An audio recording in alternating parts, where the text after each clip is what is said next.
Pernyataan ahli virus dan imunologi Amerika Serikat, Dr. Robert Malone, soal bahaya vaksinasi COVID-19 pada anak mulai viral di masyarakat. Setelah beredar, pernyataan Dr. Malone ini dipertanyakan sejumlah media massa. Mengapa penemu teknologi vaksin mRNA justru mendiskreditkan sendiri hasil temuannya?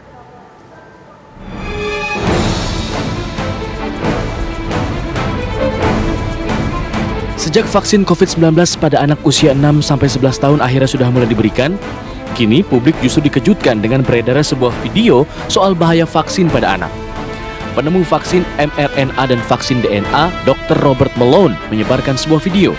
Ia menjelaskan bahwa platform dasar vaksin COVID-19 yang didasari pada penemuannya itu justru memiliki efek kesehatan yang membahayakan pada anak. Video ini awalnya beredar di media sosial Amerika Serikat dan kini mulai merambah ke dalam negeri. My name is Robert Malone. I'm a physician and a scientist, but more importantly, I'm a father and a grandfather. I don't usually read from a prepared speech, but this is so important that I wanted to make sure that I got every single word and fact, scientific fact, correct. Pernyataan Malone yang merupakan ilmuwan dan penemu vaksin mRNA ini pun sontak mengejutkan. Setelah beredar, pernyataan Dr. Malone ini dipertanyakan sejumlah media massa. Mengapa penemu vaksin justru mendiskreditkan sendiri hasil temuannya? Bantahan juga datang dari beberapa artikel kesehatan di Amerika yang menyebutkan bahwa Lembaga Obat-obatan Amerika Serikat sudah menyetujui penggunaan vaksin untuk anak pada 29 Oktober 2021 lalu dan sudah dikonfirmasi keamanan dan efikasinya. Dr. Robert Wallace Malone adalah ahli virus dan imunologi Amerika. Karyanya berfokus pada teknologi mRNA, obat-obatan, dan penelitian penggunaan kembali obat. Selama pandemi ini, ia telah dikritik karena mempromosikan informasi yang dianggap salah tentang keamanan dan efektivitas vaksin COVID-19. Seperti apa sebenarnya hasil penelitian soal vaksinasi COVID-19 untuk anak? Kita akan membahasnya bersama dengan Ketua Ikatan Dokter Anak Indonesia, Dr. Piprim Basarah Yanuarso. Selamat siang, dokter. Apa kabar? Selamat siang, Mbak. Alhamdulillah baik. Ya, baik dan sehat, dokter. Tapi yang kemudian menjadi pertanyaan di masyarakat ini soal vaksin anak. Apakah pernah atau sudah ada pembahasannya, dokter, di komunitas dokter sendiri atau ID seputar penjelasan dari Dr. Malone tadi, dok? Ya, baik. Terima kasih. Jadi masalah safety untuk vaksin ini ya, saya kira tidak sembarangan sebuah negara atau bahkan banyak negara mengeluarkan izin untuk beredarnya beredarnya vaksin ya, untuk program vaksinasi massal di negaranya ya. Dan vaksin-vaksin ini kan bukan hal yang baru, sudah 200 tahun lebih ya. Vaksin-vaksin itu mulai dari vaksin yang cacar ya, yang diproduksi pertama, hingga vaksin-vaksin dengan platform yang baru yang sekarang ini. Dan safety-nya itu melalui banyak sekali penelitian-penelitian ya, mulai dari uji coba ke hewan, kemudian ke relawan dewasa, kemudian ke populasi dewasa, baru anak remaja, dan kemudian anak lebih kecil. Jadi saya kira seandainya ada sesuatu yang membahayakan, itu pasti sudah ditarik ya, di banyak negara. Ya. Ada beberapa vaksin yang ditarik dari peredarannya karena ada efek simpang yang dirasakan memang berbahaya. Nah, jadi pernyataan-pernyataan dari kelompok anti vaksin ini memang biasanya suka bikin heboh ya, di media, dan anehnya masyarakat kita memang lebih tertarik dengan statement-statement bombastis seperti ini ya.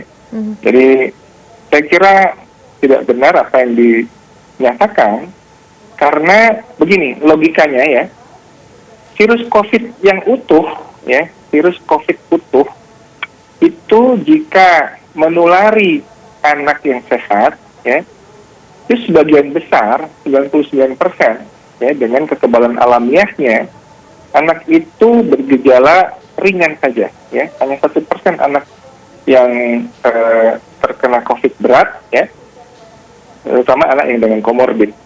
Apalagi kalau hanya bagian dari virusnya, ya. mRNA ini kan bukan virus utuh, ya. Jadi vaksin mRNA ini bagian dari virus, ya, RNA-nya virus, ya, yang dipotong, ya. Jadi bukan virus utuhnya, ya. Dengan virus utuhnya saja, anak-anak itu 99% ya gejalanya ringan atau OTG, ya. Apalagi hanya dengan sebagian dari virus itu, mRNA yang dibikin vaksin, yang tujuannya untuk menimbulkan kekebalan atau antibodi terhadap virus ganasnya. Jadi gitu loh, kita kalau pakai logika saja, ini nggak masuk ya keterangannya siapa tadi, yang kelompok anti vaksin tadi.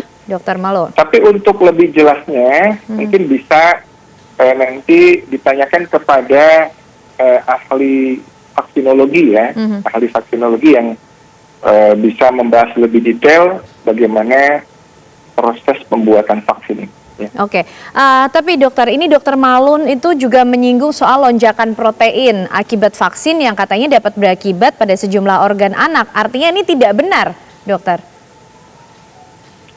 Ya, kan kalau kejadian, itu kan vaksinasi sudah dilakukan cukup lama ya, vaksinasi COVID yang mRNA ini kan sudah cukup lama. Harusnya kan sudah banyak laporan, ya.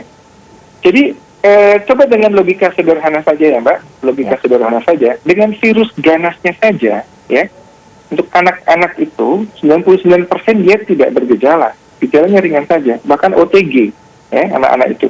Kita ingin vaksinasi karena ingin memutus mata rantai supaya anak ini tidak jadi OTG, ya kan? Maka ada bagian dari virus itu yang kemudian dibuat vaksin. Jadi kalau dengan virus utuhnya saja anak-anak itu tidak bermasalah, apalagi hanya dengan bagian dari virus tadi yang tujuannya memang hanya untuk merangsang imunitas spesifik, dalam hal ini pembentukan antibodi. Oke, dokter. Jadi saya kira orang tua tidak perlu khawatir ya. Oke, orang tua tidak perlu khawatir. Tapi dokter, vaksin disebut dapat menyebabkan perubahan mendasar pada sistem kekebalan tubuh anak seperti diatur ulang begitu dok, secara genetik sehingga tidak dapat diperbaiki. Ini penjelasannya seperti apa sih dokter?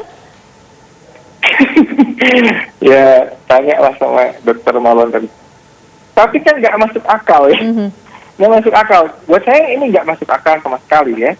Jadi sebuah statement yang bombastis ini memang menarik perhatian masyarakat, bahkan di luar negeri dan di dalam negeri ya.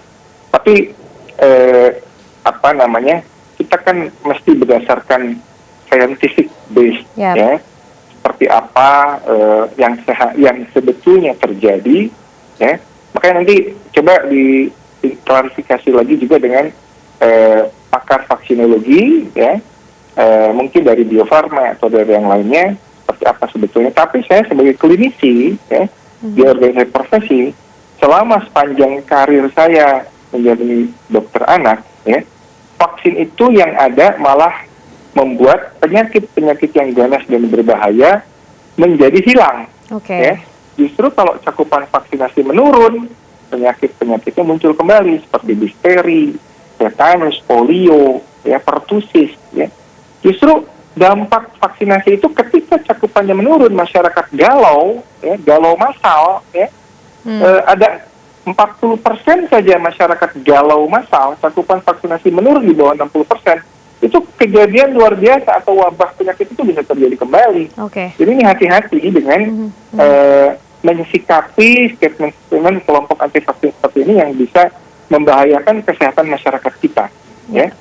Nah, lalu himbauannya berarti dokter untuk masyarakat menyikapi pernyataan-pernyataan seperti ini yang mungkin belum juga bisa dipertanggungjawabkan sehingga tidak mempengaruhi sikap dan justru memberikan dampak negatif di tengah masyarakat, seperti apa dokter?